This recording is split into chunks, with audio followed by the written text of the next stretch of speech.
Hi, welcome to this episode of Punching Through. My name is Simonne LeBlanc. I'm the Chief People Officer for Caf, and I'm super excited to get to know Karen Buell a little bit better and get for you to have an opportunity to get to know her as well. So Karen, thank you. Welcome.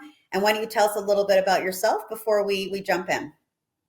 Yeah, absolutely. I'm Karen Buell. I work at Paymentus. I'm the Senior Vice President of Operations there and lead basically all of our post-closing initiatives. So all client-facing services, implementations, onboarding, et cetera. That's wonderful. Wow, what an impressive role and quite broad scope of responsibilities as well. It sort of sounds a bit sort of deep and narrow from a title perspective. So I'm glad that you expanded sort of the scope of your role because it definitely encompasses a lot more than it initially appears to. So we're going to jump right in. We want to celebrate, women who have arrived and landed in such senior level roles. And where I kind of want to start is why don't we talk a little bit about maybe some pivotal moment that sort of happened that kind of took you down this path of leadership and kind of taking your career and elevating yourself to that next level? Yeah, I would say early on, I had the benefit and I would say true luxury of being part of a management development training program. You don't see very many of those out there today. No. And I really got to take advantage of learning all aspects of the bank. I spent about 12 months rotating through every single function and area of the bank. And so that background and knowledge got me really interested in the technology aspect of banking. It came at a time where the iPhone had just come out. Things were changing. Banks were really looking to start doing digital transformation. And that was probably the pivotal, moment into my tech career, even though I was working for a bank. Oh, that's great. And what did you do, if anything, sort of on your own to sort of catapult yourself to that next level? Yeah. So early on, I realized like I was so hungry to move quickly, very passionate about my work, wanting to succeed. And yet I felt kind of lost sometimes. And how do I get to that level that others have gotten to? And so I was in a strategic planning session. They allowed the management trainees to be there. And I had seen this woman in the meeting who was extremely polished and like a big thinker, but just so well presented. And I was like, I want to be her. and it got me thinking about having a mentor. And I went to our HR team and I was like, I would love to have a mentor and I know who it is. And I told them about this woman who was a commercial lending officer. And that didn't even correlate to my field. I was managing the bank's website. But I just knew that like she had risen to certain levels that I wanted to get to somehow. And they obliged, I didn't know what would happen. They asked her, she was thrilled. She was kind of taken aback. And that started like an 8-year mentorship that totally transformed how I navigated the early part of my career. It was one of those things where I was like, what do I have to lose? Let me just see if I can get help here. 100%. And wow, there's so many learnings there for any young professionals listening to this, in the sense of, you identified that you were driven and that you wanted to sort of be somewhere, even if you didn't know where that landing place was. And the fact that you were able to identify an individual, and there must have been something that connected the two of you without you even, may not be from a functional connection, but there was a connection. You aspired to have qualities that she was displaying. And what a level of, bravery to go and drive that initiative, that level of self-starter. Because you're right, what have you got to lose? The worst thing they're going to say is no, but who does that, right? So I think one of the key messages to folks, listening to this is, go and ask the question, go and ask, hey, I would be very shocked, especially in today's day and age, that there is any female leader out there who wouldn't be honored and flattered and have a true desire to actually try and drive and coach and mentor someone. So I love that. I think that's great. You have a level. I think what did oh sorry. No, go. What did connect me with her? I think one of the things as I'm thinking this through is commercial lending officers are typically and historically men. Not always, but often. And I saw that she had their respect. And I think that was a big part of it for me too, kind of being in a tech, starting kind of my journey in the tech world.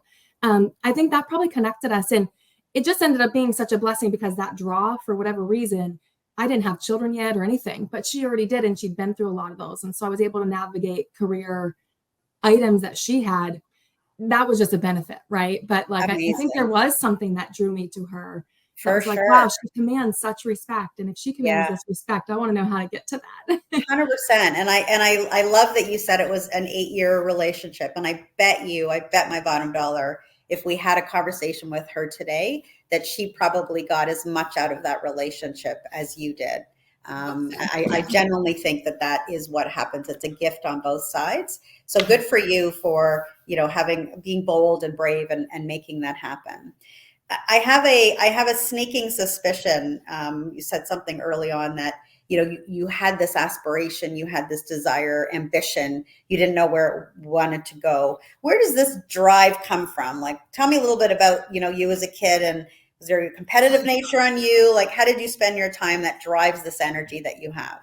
Oh, it's such a good question. And we didn't even prep for this one. This one I love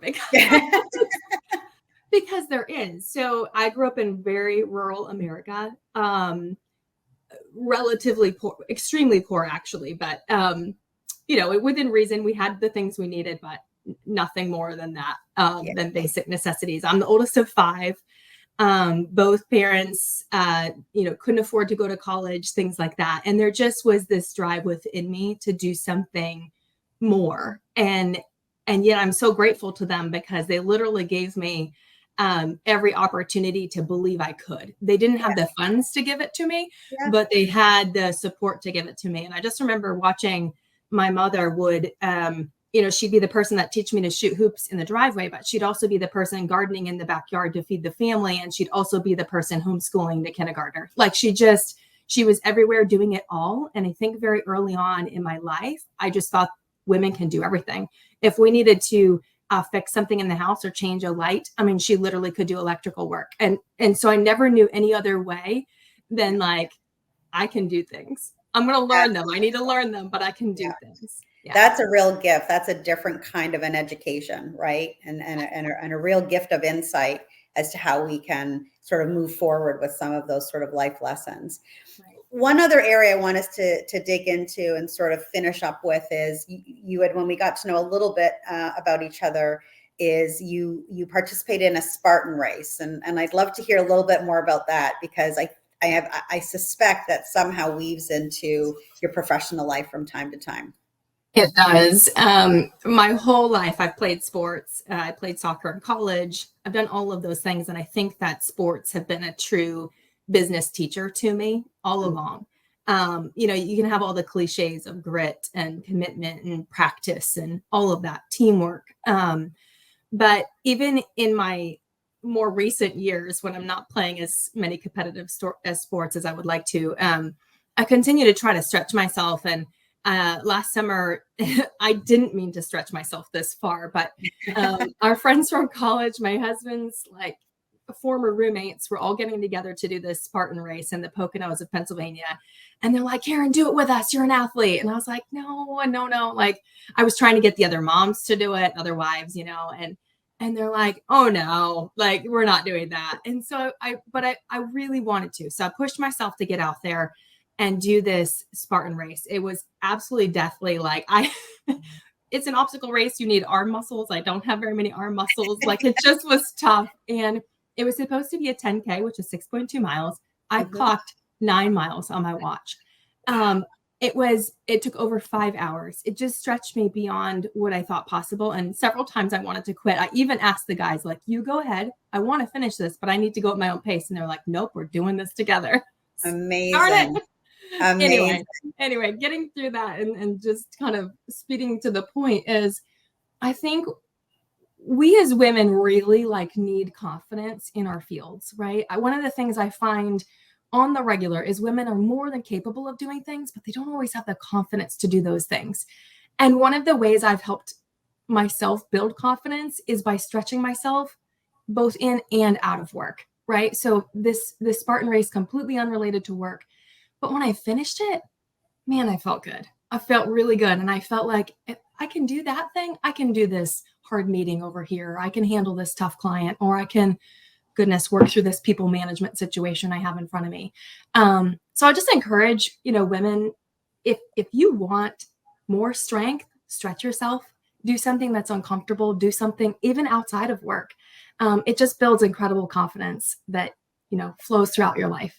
I love that. And I think you're right. And if we can sort of tap into those moments personally and then take that level of energy and pride and success and bring that forward to, with us within our workplace. And also, I think there's an important message. Surround yourself with other people who are with you and behind you, right? And in this case, it was a team of men, whether your peer group at work. For many of us grew up in our career being the sole female. I've been the sole female executive up until recently at Caf.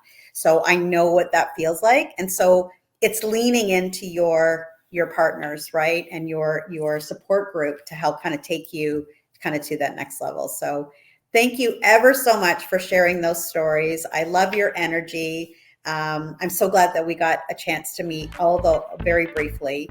But thank you for joining this session. I'm certain that I got some wonderful nuggets out of it. I suspect others will. So thank you for those who tuned in, and please join us for our next episode of Punching Through. Thanks for having me.